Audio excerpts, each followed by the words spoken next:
Hello students. EMRS, KVS और NVS का tier 1 हो चुका है। ईएमआरएस ने तो टीयर 1 की जो है वो आंसर की भी जारी कर दी है और केवी और एनवी की आंसर की हमें बहुत जल्दी देखने को मिल जाएगी। लेकिन साथ में ही डिस्क्रिप्टिव पेपर यानी टीयर 2 के लिए हम लोगों ने तैयारी शुरू कर दी है। यहाँ एक सबसे बड़ा क्वेश्चन जो बच्चे का बार-बार आ रहा है, अलग-अलग माध्यम से जो है वो पूछा जा रहा है कि सर इसमें जो डिस्क्रिप्टिव पेपर होगा, क्या इसमें एक तो माइनस मार्किंग होगी? दूसरा कि सर डिस्क्रिप्टिव पेपर में जो पैटर्न है उसमें हमें किस प्रकार से लिखना है? और तीसरा सबसे मेन क्वेश्चन कि हमें लिखने के लिए जो फॉर्मेट मिलेगा, जो नोटबुक मिलेगी, वो कैसी होगी? क्या वो व्हाइट पेज होंगे या किस प्रकार की चीजें होगी?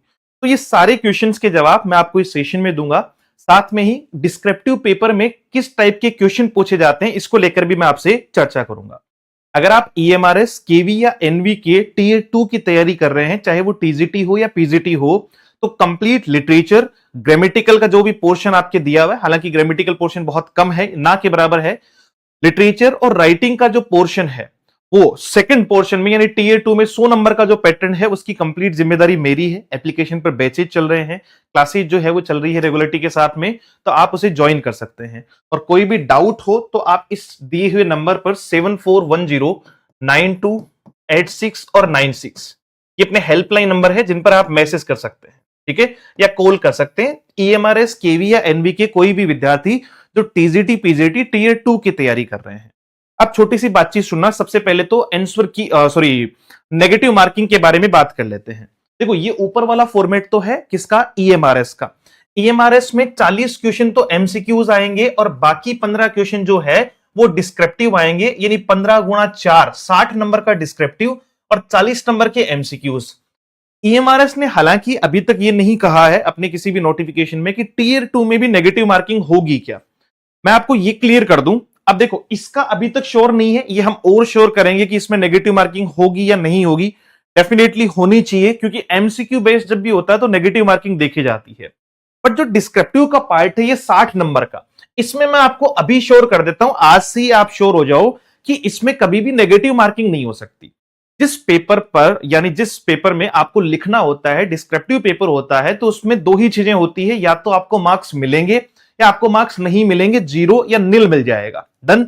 लेकिन उसमें माइनस में मार्क्स मिल जाए कि आपने कुछ लिख दिया और वो आपके नेगेटिव मार्किंग कर दे, ये पॉसिबल या नहीं है, या मैं कहूं कि कंप्लीटली अनऑथेंटिक और इम्पॉसिबल है।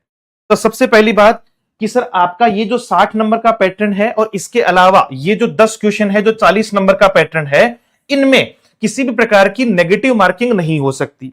हालांकि केवी और एनवी ने बकायदा साफ साफ शब्द में कहा है कि वो मेंस में यानी टीयर 2 में ये जो शुरुआत के 60 क्वेश्चन जो वो ऑब्जेक्टिव पूछेगा, इस ऑब्जेक्टिव फॉर्मेट पे वो 1/4 की माइनस मार्किंग करेगा, यानी इसमें तो माइनस मार्किंग होगी लेकिन डिस्क्रिप्टिव पेपर में माइनस मार्किंग नहीं होगी। सबसे ज्यादा क्वेश्चन भी यही था कि क्या सर टीयर 2 में डिस्क्रिप्टिव में माइनस मार्किंग होगी या नहीं होगी, तो इम्पॉसिबल है, माइनस मार्किंग नहीं होती है जब लिखवाया जाता है, 0 दे देगा। अगर आपने गलती कर दी तो एग्जामिनर क्रॉस करेगा और लिख देगा कि भैया इस सेक्शन में, इस क्वेश्चन में इसके 0 मार्क्स, डन। वेटेज कितना है सर? यहां 60 नंबर का वेटेज है, यहां 40 नंबर का वेटेज है, यहां 10 क्वेश्चन है, यहां जो है वो 15 क्वेश्चन है। मैक्सिमम चांसेस जो है वो किसके बनते हैं कि सर देखो लगभग आप 60 और जो 40 का वेटेज की बात कर रहे हो तो 50% से ज्यादा चांसेस, 50 to 60% क्वेश्चन जो है वो किसके आएंगे डिस्क्रिप्टिव में? वो आएंगे राइटिंग सेक्शन के, यानी जैसे एसे हो गया, जो जो आपके सिलेबस में दिया हुआ है, राइटिंग सेक्शन की पूरे की बात कर रहा हूं मैं। जैसे लेटर हो गया, नोटिस हो गया, एडवर्टीजमेंट हो गया, रिपोर्ट हो गया, पैराग्राफ हो गया, आपका समरी हो गया, प्रेशी हो गया, तो ये सारी चीजें आपको जो जो सिलेबस में दिया हुआ है उसके अकॉर्डिंग, मतलब 50 to 60%। और वही आपका जो है वो 40 to 50% यानी ऑन एंड एवरेज आपका जो है वो क्या दिखाई पड़ेगा? लिटरेचर दिखाई पड़ेगा। अब लिटरेचर में भी मैं बहुत बार साथियों को कह चुका हूं कि लिटरेचर में सीधा क्वेश्चन नहीं आता है। एग्जामिनर कभी भी जब डिस्क्रिप्टिव पेपर देता है तो वो ऐसे क्वेश्चन नहीं देगा कि भैया चलो फटाफट से जो है वो जॉन मिल्टन का जीवन बता दो जी, है ना, या जॉन मिल्टन के किसी भी वर्क को लेकर उसने बात की कि भैया पैराडाइज लोस्ट के बारे में आप जो है वो बता दो। ऐसा नहीं होता है। क्वेश्चन किस टाइप का आता है, थोड़ा सा इस बात को देख लेते हैं। तो क्वेश्चन आता है जनरली डेप्थ टाइप का, है ना, जो भी स्पेसिफिक टाइप है उसमें मैं आपको बता देता हूं। देखो ऐसे तो क्वेश्चन लिखा हुआ आएगा, जैसे मान लो पहला क्वेश्चन आपका आगे वर्ड लिमिट दी हुई आएगी आपको, और मार्क्स भी बताएगा कि भैया इतने मार्क्स का है, इतनी वर्ड लिमिट है, आपको उतने ही शब्दों में उसको लिखना है।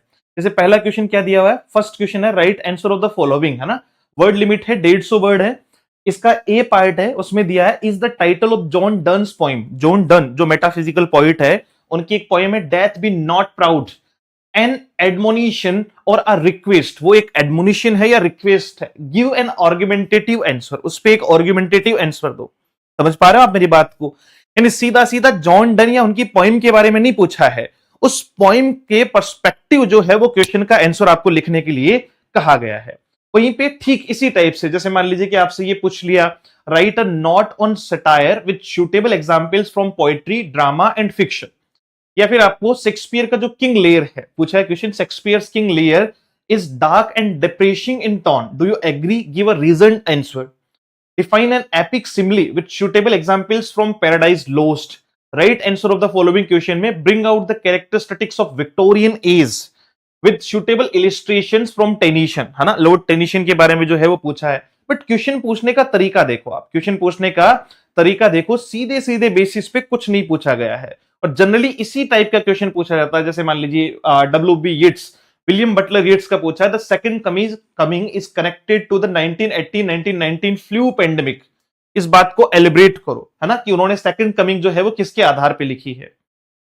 तो एक तो सबसे पहले आपको मैं फिर से एक बार और श्योर कर दूं कि जो लोग ये सोच रहे हैं, अगर आप मान लीजिए इंडियन राइटर्स का भी देखेंगे तो क्या पूछा है, do you agree with the view that Raja Rao's Kanthapura is a rejection of lesser Gandhi like Moorthy, give a reason answer. Post colonialism में अफेक्ट लिटरेरी इंटरप्रिटेशन, है ना।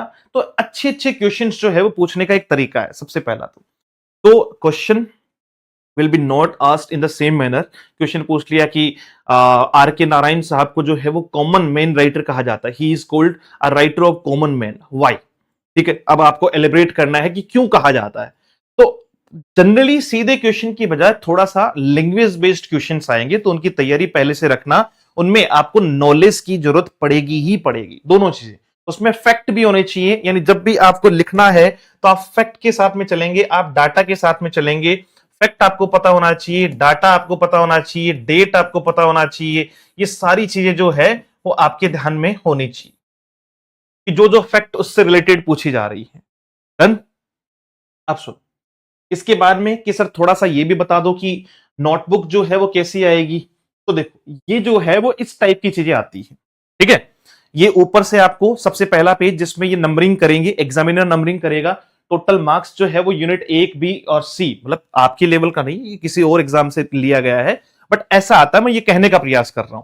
तो ऊपर सबसे पहले आपको ये दिखाया जाएगा कि भाई किस क्वेश्चन के कितने मार्क्स हैं, और यहां ऑप्टेन एग्जामिनर खुद भरेगा इसको कि उसके इतने इतने मार्क्स जो है वो दिए गए हैं। डन। टोटल मार्क्स और वो सारी चीजें, तो ये तो एग्जामिनर के काम का है, ये आपके काम का नहीं है। ये स्कैन की हुई है इसलिए आपको ऐसी नजर आ रही है। डन। अब यहां से आपको लिखना शुरू करना है। ये पूरा एक आपको प्रोसेस दिया हुआ है कि इस प्रकार से आपको लिखते हुए चलना है, इस प्रकार से आपको लिखते हुए चलना है। और फिर अपन आ जाते हैं इसमें कि सर जैसे इंग्लिश राइटिंग है तो कैसा पेज आएगा और कैसे लिखना है उसको। ऊपर हिंदी में है, नीचे इंग्लिश में है, तो बस सिंपल सा ये तरीका होता है। आपको कुछ इस तरीके से जो है वो चीजें दी जाती है। जैसे मान लीजिए कि यहां दिया हुआ है, देखो ये तो सिंपल क्वेश्चन दिए हुए हैं। Identify the error and rewrite the correct form of the following sentence. यहां क्वेश्चन नंबर दिया हुआ रहेगा, कितने मार्क्स का है ये दिया हुआ रहेगा, और अगर राइटिंग पोर्शन है तो वर्ड लिमिट भी दी हुई रहेगी। इस टाइप की लाइंस होगी, नीचे की तरफ से पूरी बाउंड्री होगी, यानी बना हुआ होगा कि भाई आप इससे बाहर नहीं जाना है। व्हाइट पेज नहीं होगा कि हमें पता ही नहीं चल रहा कि कहां से लिखना है, लाइन टेढ़ी जा रही है। तो बस आपको तो जो है वो लाइन के हिसाब से चलना है, जैसे आप लिखना चाहते हैं उस हिसाब से आपको जो है वो लिखते हुए चलना है। आपका जो जो है जैसा जैसा है इस तरीके से। इसके बाहर नहीं जाना है, जो आपको दिया हुआ है उसके बाहर नहीं जाना है। ऊपर नीचे नहीं लिखना है कि भाई ये चीज हम जो है वो जैसे लाइन यहां दी हुई है और मैं इसको यहां लिख रहा हूं, है ना, मैं जैसे राहुल जो है वो यहां लिख रहा हूं, रमेश यहां लिख रहा हूं, तो ये गलत है। ये तरीका बिल्कुल गलत है। लाइन पर यहां लिखी जाएगी, इंग्लिश जो है वो इस तरीके से लिखी जाती है। डन। और ये सारी चीजें अब जैसे एग्जामिनर चेक करता जाएगा, वो इसको ठीक करता जाएगा, और इधर जो है वो आपको मार्क्स देता जाएगा। ठीक है, वो हो सकता है यहां भी दे, यहां भी दे, वो उसकी उस पर डिपेंड करता है। इट डजंट मैटर, हमें तो नोटबुक दे देनी है। तो हमें तो नोटबुक का फॉर्मेट चाहिए, ऐसा फॉर्मेट आता है, लाइनिंग आती है नीचे की तरफ की, ठीक है, हर क्वेश्चन के बाद में, और वो ऑब्वियस जो है वो लाइन आपको उतनी ही देता है जितनी उसको आपके क्वेश्चन की नीड है। जैसे मैं आपको आगे का क्वेश्चन दिखाता हूं, जो लॉन्ग डेरिवेटिव क्वेश्चन है। जैसे देखो, इसमें आपको पैसेज वाला दिया है, 21 से 25 नंबर के क्वेश्चन है, मार्क्स दिए हुए हैं। फिर आपको दिया हुआ है एक थ्योरेटिकल, मैं आपको दिखाता हूं। जैसे ये देखो, यहां दिया है आपको कितना, एलिब्रेट any one of the following themes in approximately 150 word, जो है वो 150 वर्ड में। तो तीन आपको, ये आपको भी देगा, ऐसा नहीं कि एक ही क्वेश्चन देगा, अथवा जिसको अपन कहते हैं, तो उसमें आपको एक से ज्यादा ऑप्शंस दिखाई पड़ेंगे। तो आपको जो भी 2 क्वेश्चन 3 क्वेश्चन दिए जा रहे हैं वो यहां देगा, फिर कहेगा कि इनमें से एक आपको जो है वो एलिब्रेट करना है या लेटर लिखना है या जो भी चीजें हैं, और वो आपको अप्रोक्सीमेशन वर्ड भी देगा कि इतने वर्ड में लिखना है, इतने मार्क्स का। तो ये सब कुछ दिया हुआ रहेगा पहले से।